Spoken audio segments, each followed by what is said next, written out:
Sejumlah tokoh majelis taklim sama pengurus masjid di Palembang datangi Pengadilan Negeri Palembang ngenjuk dukungan moral terhadap terdakwa Kemas Haji Abdul Halim. Pas tiba di Pengadilan Negeri Palembang guna jalani sidang perdana kasus dugaan pemalsuan dokumen terkait pengaduan lahan jalan tol Tempino Jambi tahun 2024.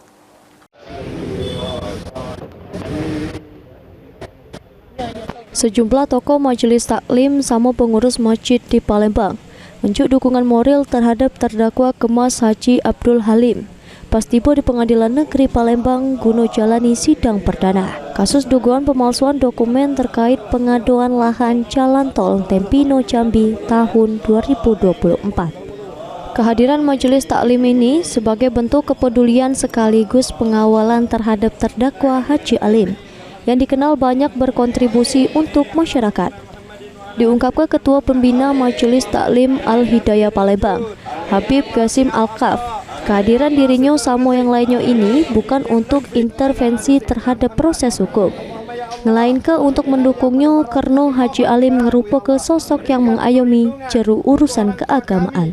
Kemas Haji Abdul Halim Ali memberikan support kepada orang tua kita Bapak Kemas Haji Abdul Halim Ali.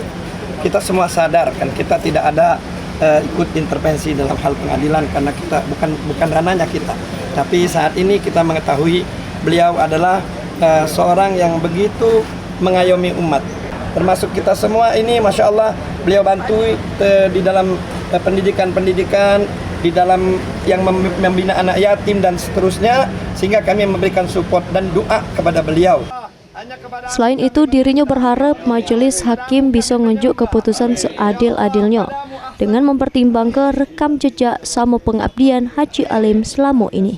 Her Wahyudi, PAL TV.